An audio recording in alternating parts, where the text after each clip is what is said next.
If someone comes at me with a sword, I put up my shield. Ironically enough, not only do I consult with parents on how to deal with IEP meetings, I also consult with the other side. I regularly consult with teachers, administrators, school psychologists on these same exact meetings. What do I tell them? The exact same thing. Join. Be respectful. Don't criticize. Because this is about the child. It's about coming up with a way to meet the needs of that particular kid. This is Dr. Hans Selye, who is a European physician, and much of his work, he's actually the father of studying stress. As much as we thirst for approval, we dread condemnation. Always be respectful and never criticize is essential social skill number 3. Moving right along here, there's a lot to talk about. Essential social skill number 4, write it down, remember people's names. This is huge. Remember people's names. How many times have you just been introduced to someone, you talk to them for a 5-minute conversation, you shake hands and they say, "Bye, Chris," and you say, "Bye, you." It's happened to me. I'm guilty of it. I'm the so-called specialist. It's happened to me before. I became owner of Psychological and Life Skills Associates in 2001. When I became owner, I needed to set up a commercial bank account. So there was a big name bank that was right there. Every Friday I would go in to do my business banking needs. After 4 weeks, 8 weeks of going in, they still couldn't remember my name. I was seeing the same faces. I called them by name. It wasn't quite fair. They had a little name tag, so it was easy for me to remember. Okay. But they couldn't remember. And fine. After 2 months, I get it. But after 3 months, or 4 months, or 5 months of the same thing, I took my business elsewhere. Now, this is a workshop on social skills, and couth is a very important social skill. So it wouldn't be right for me to share the name of the Bank of America that did that to me. I took my business to Cardinal Bank. They're not paying me to say this. When I walk into Cardinal Bank, it's like Norm walking into Cheers. You know, Norm! It's like, "Hey, Chris, Chris, Dr. Haley, hey, happy Friday, guys." And that's what life's all about. And this is a total aside. I have commercial mortgages. I got them with Cardinal Bank, and I didn't shop around. I mean, maybe I pay an eighth of a point higher. I get warm fuzzies being there. I connect with them. I have a good relationship with them.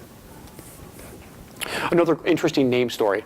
I read a story once of a gentleman, and this is decades and decades and decades ago. He was born in the Midwest. He was born to a poor family, and very unfortunately, his dad passed in an accident when he was young. But this guy was able to work his way up the ranks in life. He attained the position of Postmaster General of the United States, back when the post office was huge. Somebody interviewed him at the height of his success and said, "What do you attribute your success to?" You know what he said?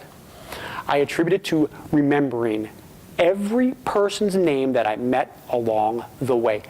He said there's over 2,000 people, meaning you could pick a person out of the crowd, of the people he knew, and he said, "I'd know their name." He had the gift of remembering every single, and he attributed his success solely to that. Now, unfortunately, I can't remember his name. I really can't. I can't remember his name. This is funny, the best name story I've ever heard in my life, again, has to do with the power of names. I was at a dinner party at my neighbor's about 3 or 4 years ago. I struck up a conversation with a guy who turned out to be a high school teacher right here in Fairfax County. This guy, any teachers here? Teachers? When did you get the list of students for that year? A week before? A day? How? It depends. Oh, about when? A day, at least a day ahead. Oh, at least a day ahead, maybe a week ahead, but a week or less. Okay. He's a high school teacher with multiple classes with multiple different children. This guy had a seating chart. He would write the name of every single kid in the seating chart, and he memorized them before the first day of school. Before the first day of school. So that when he sat down that first day, and 2 kids in the back were messing around, he would say, "Hey Mason, hey Wendy, would you mind knocking it off?" And the look from everybody, he knows our name already? Yeah, but I'll tell you, it brought a lot of control. He told me it brought a lot of control into his classroom. It brought power and control, so you didn't get the kids acting out. That's the best name story. Memorizing names even before you know the faces of the students. Very impressive. Author unknown on this one. Words have meaning.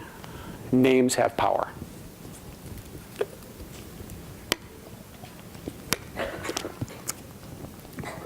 Remembering people's names is an essential social skill. Number 5. Be genuinely interested in other people. The phone company once did a study. Other than the word "the" or the word "a," what is the most used word on the telephone between people? Anyone? I. People love talking about themselves. The great Dale Carnegie, in 1936, wrote a book, How to Win Friends and Influence People. It's a classic book. We were just talking about it. It's a classic. If you want to know how to relate well to people, I know it's 80 years old, check out How to Win Friends and Influence People. One time, Mr. Carnegie went to a dinner party. He sat next to a gentleman that he'd never met before. Turned out to be a botanist. Could have been worse. Could have been a psychologist. Sat next to a botanist, and for the entire dinner party, talked to the botanist. Not about himself, but about botany. At the end of the night, the host came over, and the botanist turns to the host and says, "Your friend Dale here is a most exceptional conversationalist. And he's so familiar and smart on botany." Now, Mr. Carnegie, being adroit socially, simply said, "Thank you." But you know what he was thinking? He was thinking, I know as much about, this is his exact quote, "I know as much about botany as I do the anatomy of a penguin." Yet he sat and he asked the gentleman questions and genuinely became interested in what he did, forming relationships. Incidental teaching here? It's not even incidental teaching. Take a genuine interest in your students in a special ed class. As parents, take a genuine interest in what your kids do, learn about it, and do it with them. So if your child's into Minecraft, if your child is into flag football, if your child is into Pokemon, like Lugia, Lickitung, Cyndaquil,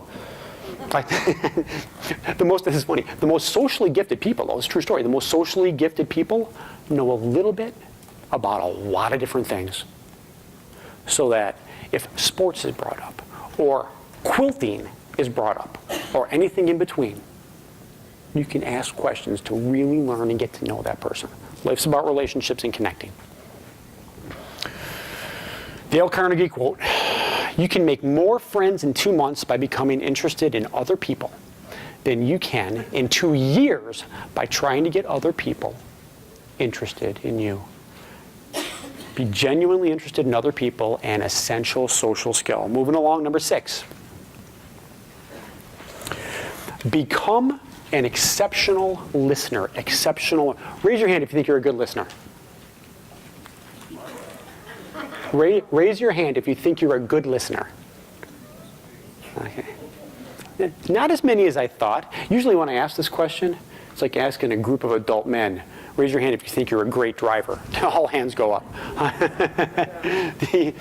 The true test is if you're a good listener, and just think about yourself and how you relate to people, is when someone's talking to you, are you already forming your response? We're all guilty of it. I've done it too. The experts have done it too. No, are you already forming your response, or are you really sitting back and listening to what that person has to say before you form your response? I once lived in a community where we had a woman who was one of the nicest ladies you'd ever meet. She'd give you the shirt off her back. Not the greatest of listeners, though. In fact, in the community, her nickname, with some other people, was 95.5. And what they meant by that was 95% of the time she's talking, 5% of the time she's listening. And while the neighbors in the neighborhood were very tolerant, I couldn't help but wonder what happened in her workplace, in that when a group of people are standing at the coffee pot sipping coffee, and she came around the corner, did the group disperse? I felt bad for her, but you don't want to be the type of person where when the group is there, everybody disperses. Nicely, most people think from a social skill standpoint that the most gifted social skill people listen 50% and talk 50%. It's not true. The most socially gifted people listen less than that. Maybe about no one's ever done a study on this, but maybe about 1/3 of the time. And the other 2/3 of the time, listen. Anyone know TED Talks? Anyone ever heard TED Talks? This Simon Sinek's a TED Talker. Good listeners have a huge advantage. For one, when they engage in conversation, they make people feel heard. They feel that someone really understands their wants, needs, and desires. And for good reason, a good listener does care to understand. I love that one. There's lots of great quotes on being an active listener. That's one of my favorites. Become an exceptional listener. Essential social skill number 6. And the last one to focus on, this is something that 2016. Admit wrongdoings quickly. Admit wrongdoings quickly. I can't tell you in my practice where I see kids, it's not my fault. I didn't do it. He made me do it. He made me do it. It's 2016. Very little accepting of responsibility. Incidental teaching here, and this is my recommendation.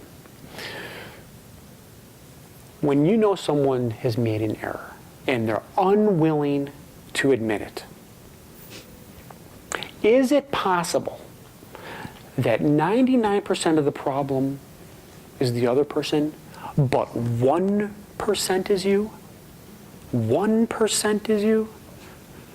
A lot of kids are more willing to accept responsibility in that case. And then I say, let's focus on that 1%. What do you need to change that 1%?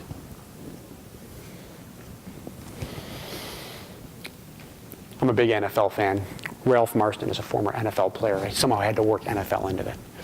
Concern yourself more with accepting responsibility than with assigning blame.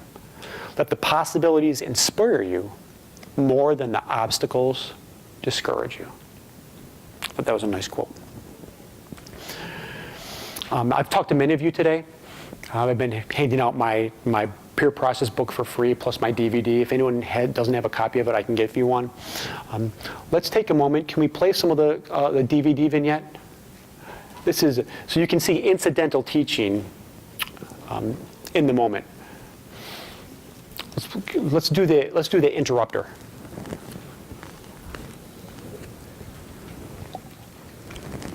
Here in a group format, it's much easier to enlist. Remember, peer intervention is more powerful than adult intervention. A variety of different interruptions can take place during a group, from somebody innocently interrupting a conversation to a more extreme example, like you'll observe in this vignette. Children who come into the group without knocking on the door after the group has started are also the same kids who'll do this at home to a sibling or to their parents. It is very important to teach this social skill. What kind of outside? I like to play jump rope. The Seaman is here! Ooh, hey, hang on one second. Intervene immediately here, as this is a wonderful opportunity to teach this child a skill. Always in the discussion include how the interruption affected all group members, as this is an excellent opportunity to teach the child a skill. Hang on one second, Connor. Would you mind shutting the door for a second, please, and then having a seat? Yeah, have a seat for a second. Did you realize that we were right in the middle of check-in? I know my door was shut, which means that the group had already started. Did you know that? No, okay, because they were talking. What was that like for you guys when Connor came in without knocking? We got into a really good conversation and then he just interrupted. Yeah, what was it like? It lost our train of thought and it was kind of rude. Yeah, what do you guys think? You guys observed what happened. What are your thoughts? Well, he was very disruptive and kind of stole the spotlight. Everyone was listening to them, and then he just burst in, and everyone's focus was on him. Yeah, because they were right in the middle of talking, and then without knocking, he came right in. So it was disruptive, but you made a mistake, and that's okay. You know, how do you think you should handle it? I should probably say I'm sorry. Go ahead, right. I'm sorry. It's okay, it's okay. Now, just to make sure that you learn from the mistake that you made, can you go out again and just knock for me? I just want to make sure that it's not going to happen again. I'll have you practice it, okay? Thanks, Connor.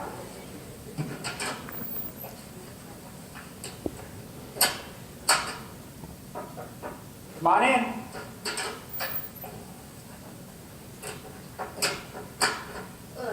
Okay, have a seat. Much better, Connor. Thanks for knocking. Yeah, let's continue the check-in, please. Thank you. That was an example of incidental teaching. Again, the skill is taught in the moment when the situation or the feeling or the behavior comes up. I enlisted the help of other group members, got them to share feedback because the group on peer intervention is more powerful than adult intervention, and we got him to correct that skill. I was going to play more of those. In the interest of time, there's only about 10 minutes left, and there's a couple other slides I wanted to get to, plus save time for questions and answers. So if anyone is interested, again, in looking at the other 12 vignettes, I'd be more than happy to give you a copy of my book and DVD. Now,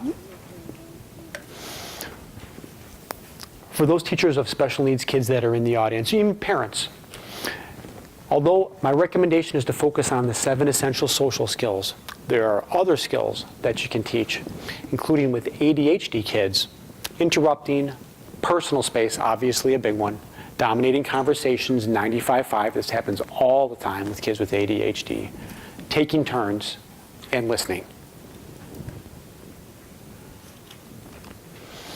As far as social skills and special needs with autism and Asperger's kids, I call it playing the game of life.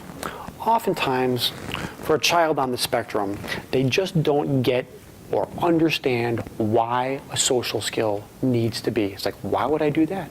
That's stupid. That doesn't make any sense. Yeah? If teaching to play the game, lots of social skills don't make sense. Lots of social skills they're just there because they're there. It's called playing the game of life. Obviously, nonverbal social cues, that's not true just of kids on the spectrum, but true for everybody. To speak dynamically rather than in a monotone voice, and dealing with bullies, because oftentimes kids on the spectrum miss the bullying situations. They don't perceive it accurately.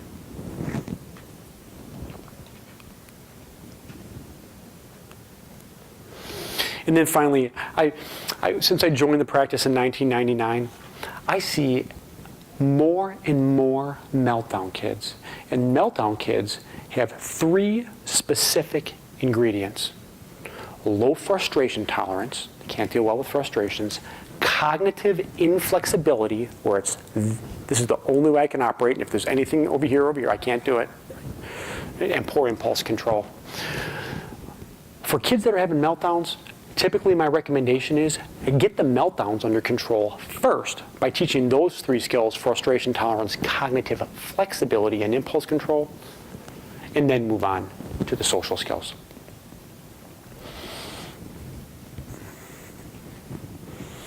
Looks like we have now about 7 minutes for questions and answers. Oh, I'm going the wrong way. Just in closing, I want to say this. Again, I've devoted my life, my passion, and I hope some of my passion has transferred onto you guys today, of teaching these essential life skills. Success, the correlation with success, things will get better when we pass these skills on to those kids like Peter, who I spoke of when I opened up. Definitely want to thank you all for your time. I love the attendance. Usually presentations have a little bit smaller crowd, so it's so nice to see so many people interested in social skills. Let's take some questions.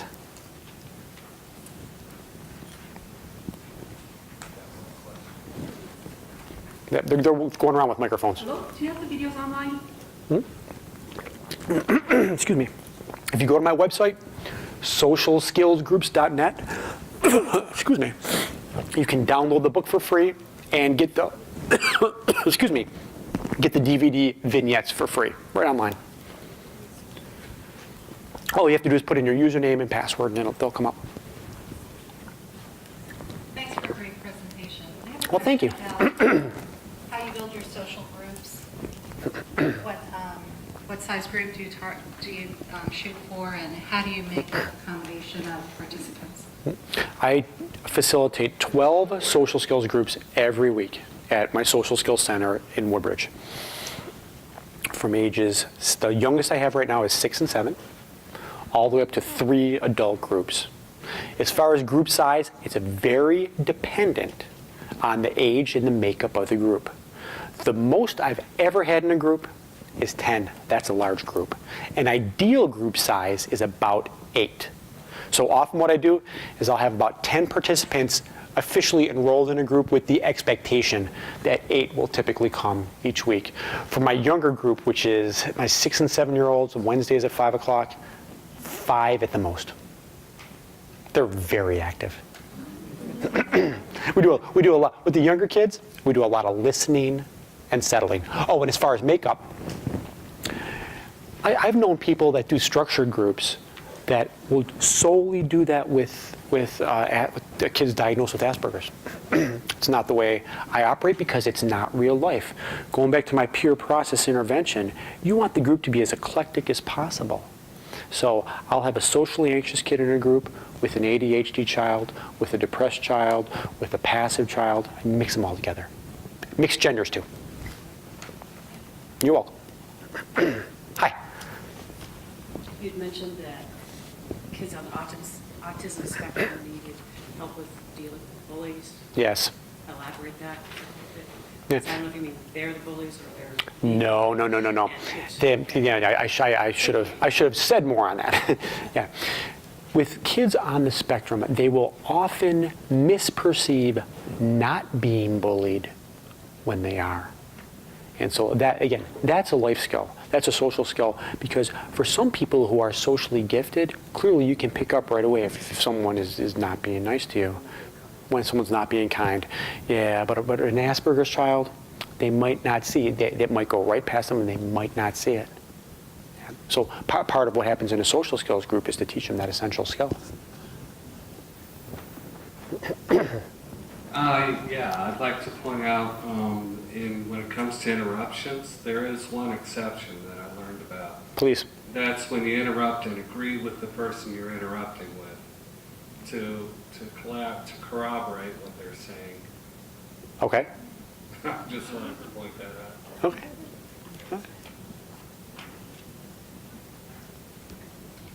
I am sorry. Can you explain again what types of skills would fall under playing the game of life? Playing the game of life.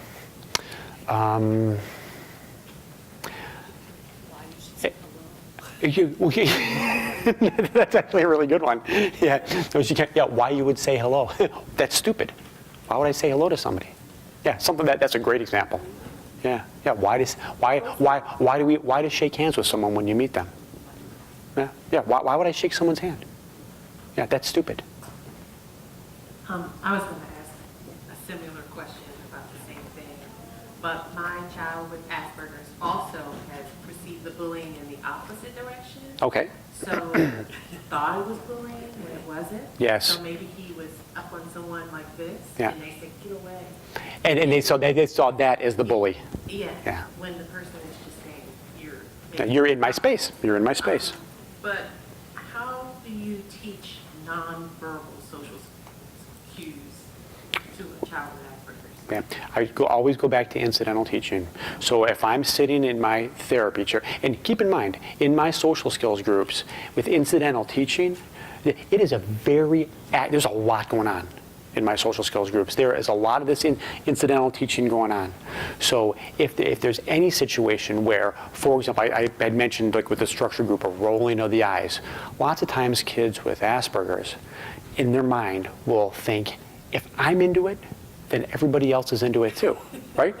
So you get just going back to like dinosaurs, for example. I'm going to go on and on and on and on about dinosaurs. So the incidental teaching approach there is one of my rules is I'm sidetracking, but people's attention spans are 30 seconds or less. So if you're talking more than 30 seconds, people are drifting off and daydreaming. So the incidental teaching there is if you're going to talk more than 3 or 4 sentences, then I'll jump in. I'll say, look around the room. Because what you're going to get is this. You're going to get kids fidgeting in their seat. You're going to get eye rolls. So the incidental teaching there is take a look around the room just to see what's going on. Yeah. And again, in my experience, I've been teaching groups now 17 years, an Asperger's child isn't going to get that right away. You're planting seeds over time that are hopefully going to grow down the road. Does that make sense? Always go back to incidental, and you always do it with a smile. You have to be nice with incidental teaching. And then you're reinforcing success. So if that same child I see is able to keep their communication to less than 30 seconds, then I say, hey, good job, good for you. I noticed what you did. Yeah, I'm proud of you.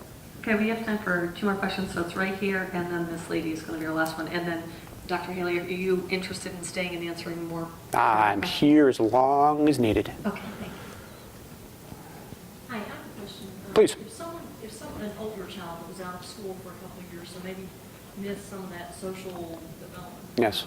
And they're, they go around groups of people, but often there is one child, I don't care what it could be any group, there's always one child that is like a problem for them.